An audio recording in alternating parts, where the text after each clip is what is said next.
आज हम बनाने जा रहे हैं असली पंजाबी ढाबा स्टाइल दाल मखनी। लेकिन ये सिर्फ एक साधारण रेसिपी नहीं है, बल्कि एक ऐसा अनुभव है जो भारतीय खाने की आत्मा को दर्शाता है। जब भी हम किसी हाईवे पर सफर करते हैं और दूर से किसी ढाबे की खुशबू हवा में घुलती है, तो दिल अपने आप उस तरफ खिंच जाता है, क्योंकि वहां बनने वाली दाल मखनी का स्वाद ही अलग होता है। उस दाल में सिर्फ मसाले नहीं होते, बल्कि समय, धैर्य और पारंपरिक तरीके का जादू होता है। आज हम उसी जादू को घर की किचन में रिक्रिएट करने की कोशिश करेंगे, शुरुआत से लेकर अंतिम सर्विंग तक हर स्टेप को ध्यान से समझते हुए, ताकि जो भी ये वीडियो देखे वह सिर्फ रेसिपी ना सीखे, बल्कि कुकिंग का पूरा एक्सपीरियंस महसूस करे। सबसे पहले बात करते हैं दाल के चुनाव की, क्योंकि सही इंग्रेडिएंट से ही असली स्वाद शुरू होता है। साबुत उड़द दाल दाल मखनी की जान है, और इसके साथ थोड़ा सा राजमा डालने से टेक्सचर और भी रिच बन जाता है। जब आप दाल को पानी में डालकर धोते हैं तो शुरुआत में पानी हल्का क्लाउडी दिखाई देता है, लेकिन जैसे जैसे आप पानी बदलते जाते हैं, दाल साफ और चमकदार होने लगती है, और यही पहला स्टेप है जो कुकिंग को सही दिशा में ले जाता है। कई लोग इस स्टेप को जल्दी खत्म कर देते हैं, लेकिन पेशेंस यहां से शुरू होती है, क्योंकि जितनी अच्छी तरह दाल साफ होगी, उतना ही फाइनल टेस्ट स्मूथ बनेगा। अब सोकिंग का समय आता है, और यह वो स्टेज है जिसे एक्सपीरियंस्ड कुक्स कभी स्किप नहीं करते। दाल को रात भर पानी में भिगोने से उसका टेक्सचर अंदर तक नरम हो जाता है, और कुकिंग के दौरान फ्लेवर्स आसानी से अब्सॉर्ब होते हैं। जब सोक दाल को आप हाथ में लेते हैं तो उसकी सॉफ्टनेस से ही अंदाजा लग जाता है कि वह पकने के लिए तैयार है। अब हम दाल को कुकर में डालते हैं, साथ में पानी, थोड़ा सा नमक और हल्का सा अदरक डालते हैं, ताकि उबलते समय हल्का अरोमा डेवलप हो सके। कुकर को मीडियम फ्लेम पर रखते हैं, और जैसे ही पहली सीटी आती है, किचन में एक सैटिस्फाइंग साउंड गूंजती है जो कुकिंग की शुरुआत का संकेत देती है। इसी बीच हम मसाले की तैयारी शुरू करते हैं, क्योंकि दाल मखनी का असली स्वाद उसके मसाला बेस में छुपा होता है। एक हैवी बॉटम पैन लेते हैं और उसमें भरपूर मक्खन डालते हैं, क्योंकि ढाबा स्टाइल टेस्ट बिना मक्खन के अधूरा होता है। जैसे ही मक्खन मेल्ट होता है, उसकी खुशबू धीरे धीरे पूरे माहौल को बदल देती है, और कुकिंग का मूड सेट हो जाता है। अब फाइनली चॉप्ड प्याज डालते हैं और स्पैचुला से लगातार चलाते रहते हैं, ताकि प्याज इवनली कुक हो। शुरुआत में प्याज ट्रांसलूसेंट होते हैं, फिर हल्का गोल्डन शेड लेते हैं, और इसी स्टेज पर पेशेंस सबसे जरूरी होता है, क्योंकि अगर फ्लेम ज्यादा हो तो प्याज जल सकते हैं और पूरा फ्लेवर खराब हो सकता है। जैसे ही प्याज परफेक्ट गोल्डन कलर लेते हैं, हम अदरक लहसुन का पेस्ट डालते हैं, और तुरंत सिसलिंग साउंड सुनाई देती है। यही वो मोमेंट है जहां कुकिंग सेंसरी एक्सपीरियंस बन जाती है, क्योंकि अरोमा अचानक इंटेंस हो जाता है और लगता है कि डिश धीरे धीरे जीवंत हो रही है। अब टमाटर डालते हैं और अच्छी तरह मिक्स करते हैं।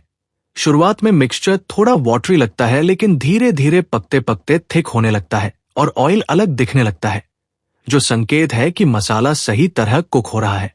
आज मसाला धीरे धीरे गाढ़ा होने लगता है, और जैसे जैसे आप उसे चलाते हैं, उसकी खुशबू और रंग दोनों बदलते जाते हैं। ये वही स्टेज है जहां पेशेंस सबसे ज्यादा जरूरी होती है, क्योंकि जल्दबाजी करने से मसाला सही तरह कुक नहीं होगा और दाल में डेप्थ नहीं आएगी। मसाले को मीडियम से लो फ्लेम पर लगातार चलाते हुए पकाते रहना चाहिए, ताकि टमाटर का कच्चापन पूरी तरह खत्म हो जाए। जब ऑयल किनारों से अलग दिखाई देने लगे तो समझिए कि मसाला तैयार है अगले स्टेप के लिए। अब इसमें हल्दी, लाल मिर्च, धनिया पाउडर और थोड़ा सा जीरा पाउडर डालकर धीरे धीरे मिक्स करते हैं। मसाले डालते ही रंग तुरंत वाइब्रेंट हो जाता है, और पैन से उठती खुशबू किचन का माहौल बदल देती है।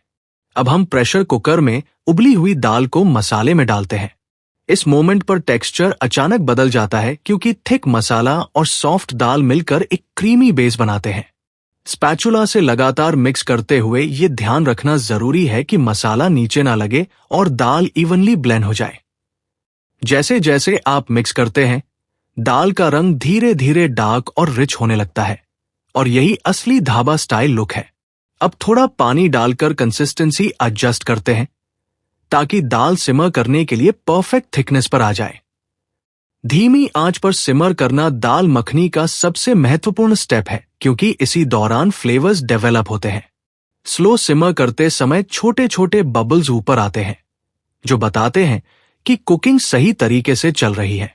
हर कुछ मिनट में दाल को चलाना जरूरी होता है ताकि नीचे चिपके नहीं और टेक्सचर स्मूथ बना रहे।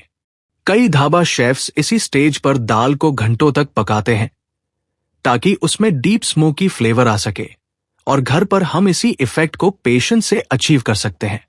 अब इसमें थोड़ा मक्खन डालते हैं और देखते हैं कि कैसे दाल तुरंत ग्लॉसी दिखने लगती है। यह मोमेंट विजुअली भी सैटिस्फाइंग होता है, क्योंकि बटर मेल्ट होते ही सरफेस पर एक रिच शाइन दिखाई देती है।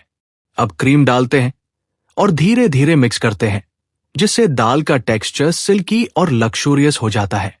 कसूरी मेथी को हाथों से क्रश करके डालना एक छोटा लेकिन पावरफुल सीक्रेट है, क्योंकि इससे इंस्टेंट ढाबा अरोमा आता है। फ्लेम को लो रखते हुए दाल को लगातार सिमर करने देते हैं ताकि हर इंग्रेडिएंट का फ्लेवर एक दूसरे में मर्ज हो जाए। जैसे जैसे समय बीतता है, दाल थिक और क्रीमी होती जाती है और स्पैचुला से चलाते समय स्मूथ फ्लो दिखने लगता है। अब टेस्ट चेक करना जरूरी है। अगर जरूरत हो तो नमक एडजस्ट करें और थोड़ा सा बटर और डाल सकते हैं ताकि रिचनेस बढ़े। कुकिंग का ये स्टेज पूरी तरह सेंसरी एक्सपीरियंस बन जाता है, क्योंकि स्मेल, टेक्सचर और विजुअल अपीयरेंस तीनों परफेक्ट बैलेंस में आते हैं। अब सर्विंग की तैयारी शुरू करते हैं। एक डीप सर्विंग बॉल लेते हैं और गर्मा गर्म दाल को धीरे से उसमें डालते हैं। ऊपर से क्रीम स्वर्ल बनाना सिर्फ डेकोरेशन नहीं, बल्कि प्रेजेंटेशन का हिस्सा है, क्योंकि इससे डिश विजुअली अपीलिंग लगती है। थोड़ा हरा धनिया डालने से फ्रेश कॉन्ट्रास्ट आता है और फाइनल लुक कंप्लीट हो जाता है। जब आप स्पून से दाल उठाते हैं तो उसकी थिकनेस और स्मूथ टेक्सचर देखकर ही पता चल जाता है कि ये परफेक्ट ढाबा स्टाइल दल मखनी है। इस डिश को नान, तंदूरी रोटी या जीरा राइस के साथ सर्व किया जा सकता है और हर बाइट में बटरी रिचनेस महसूस होती है।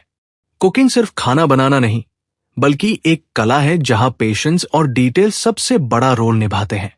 अब कुकिंग का असली आनंद उस समय आता है जब दाल धीरे धीरे सिमर करते हुए अपने अंतिम टेक्सचर की तरफ बढ़ती है और आप नोटिस करते हैं कि सरफेस पर छोटे छोटे बबल्स बनते हैं, जो बताते हैं कि अंदर फ्लेवर्स लगातार ब्लेंड हो रहे हैं।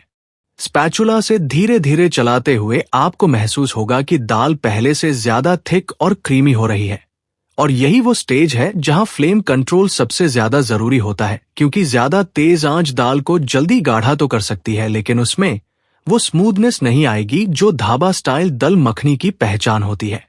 इस दौरान किचन में फैलती खुशबू कुकिंग का सबसे रिवॉर्डिंग मोमेंट बन जाती है, क्योंकि हर स्टेप का रिजल्ट धीरे धीरे सामने आने लगता है। अब थोड़ा सा बटर और डालते हैं ताकि रिचनेस और बढ़ जाए और टेक्सचर ग्लॉसी दिखाई दे, क्योंकि ढाबा स्टाइल कुकिंग में जेनरोसिटी बहुत जरूरी होती है। यहां स्वाद बनाने के लिए इंग्रेडिएंट्स को खुलकर इस्तेमाल किया जाता है। जैसे ही बटर मेल्ट होता है, दाल का कलर और भी डीप और अपीलिंग दिखने लगता है और सरफेस पर हल्की चमक दिखाई देती है, जो डिश को प्रीमियम लुक देती है। अब धीरे धीरे स्पैचुला से साइड स्क्रैप करते हुए मिक्स करें ताकि नीचे जमा मसाला फिर से ब्लेंड हो जाए और फ्लेवर इवनली डिस्ट्रीब्यूट हो सके। इस स्टेज पर आप चाहे तो थोड़ा सा गर्म पानी ऐड करके कंसिस्टेंसी एडजस्ट कर सकते हैं ताकि स्लो सिमर लंबे समय तक चलता रहे और फ्लेवर्स डेवलप होते रहें। कुकिंग के दौरान समय समय पर दाल को टेस्ट करना जरूरी है, क्योंकि सीजनिंग बैलेंस ही डिश को परफेक्ट बनाता है। कभी कभी थोड़ा एक्स्ट्रा सॉल्ट या क्रीम ही पूरा फ्लेवर एलिवेट कर देता है। अब इमेजिन कीजिए कि आप किसी पंजाबी हाईवे ढाबा में बैठे हैं। चारों तरफ लोगों की आवाजें, तंदूर की हीट और फ्रेशली कुक्ड फूड की खुशबू। उसी एटमॉस्फेयर को रिक्रिएट करने के लिए पेशेंस और स्लो कुकिंग सबसे बड़ा सीक्रेट है। जैसे जैसे दाल पकती है, उसकी थिकनेस स्पून को कोट करने लगती है, और जब आप स्पून उठाते हैं तो क्रीमी लेयर धीरे धीरे नीचे गिरती है। यही साइन है कि दल मखनी परफेक्ट टेक्सचर के करीब पहुंच रही है। अब इसमें थोड़ा सा स्मोक्ड फ्लेवर देने के लिए आप चाहें तो ढूंगर टेक्निक भी यूज कर सकते हैं। एक छोटा पीस चारकोल को हीट करके बॉल में रखकर उस पर घी डालें और तुरंत ढक्कन बंद करें। इससे हल्का स्मोकी अरोमा आएगा जो ढाबा स्टाइल फील देगा। कुछ मिनट बाद ढक्कन हटाते ही आपको एक इंटेंस अरोमा महसूस होगा जो डिश को नेक्स्ट लेवल पर ले जाता है। अब फाइनल सिमर के दौरान फ्लेम को बिल्कुल लो रखें और बीच बीच में जेंटली स्टर करते रहें ताकि टेक्सचर स्मूथ बना रहे। इस दौरान कुकिंग एक मेडिटेशन जैसा महसूस होता है क्योंकि स्लो रिदम और अरोमा दोनों मिलकर एक रिलैक्सिंग एनवायरनमेंट क्रिएट करते हैं। अब सर्विंग की फाइनल प्रिपरेशन शुरू होती है। बॉल को पहले से वार्म कर लेना एक छोटा लेकिन प्रोफेशनल टिप है क्योंकि इससे डिश ज्यादा देर तक गर्म रहती है। दाल को बॉल में डालते समय स्मूथ फ्लो बनाए रखें ताकि प्रेजेंटेशन क्लीन और अपीलिंग लगे। ऊपर से क्रीम swirl बनाएं और थोड़ा बटर क्यूब डालें जो धीरे धीरे मेल्ट होकर सरफेस पर सुंदर पैटर्न बनाएगा। गार्निश के लिए फ्रेश कोरिएंडर लीव्स डालें ताकि ग्रीन कलर कॉन्ट्रास्ट क्रिएट हो और विजुअल अपील बढ़े। जब कैमरा फाइनल क्लोजअप लेता है तो क्रीमी टेक्सचर और रिच कलर ऑडियंस को इंस्टेंटली आकर्षित करता है और यही वो मोमेंट होता है जो वीडियो को विजुअली सैटिस्फाइंग बनाता है। सर्विंग के बाद जब पहला बाइट लिया जाता है तो बटरी रिचनेस, स्मोकी अरोमा और स्लो कुक्ड फ्लेवर्स का कॉम्बिनेशन माउथफील को अनफॉरगेटेबल बना देता है। और यही रीजन है कि दल मखनी भारतीय क्विजीन की सबसे आइकॉनिक डिशेस में से एक मानी जाती है। ये सिर्फ खाना नहीं बल्कि पेशेंस और ट्रेडिशनल कुकिंग टेक्निक का सेलिब्रेशन है जहां हर स्टेप का अपना महत्व होता है और हर मिनट डिश को और बेहतर बनाता है। और अब जब दाल धीरे धीरे अपने अंतिम रूप की तरफ बढ़ रही है तब कुकिंग प्रोसेस का सबसे इंटरेस्टिंग फेज शुरू होता है क्योंकि इस स्टेज पर हर छोटा बदलाव फाइनल टेस्ट को गहराई से प्रभावित करता है। धीमी आंच पर सिमर करती हुई दाल में जो स्टेडी मूवमेंट दिखाई देता है वह सिर्फ हीट का इफेक्ट नहीं बल्कि फ्लेवर्स का धीरे धीरे ब्लेंड होना है। स्पैचुला को सर्कुलर मोशन में चलाते हुए आप महसूस करेंगे कि दाल पहले से ज्यादा स्मूथ और वेलवेटी हो गई है और यही कंसिस्टेंसी ढाबा स्टाइल दल मखनी की पहचान होती है।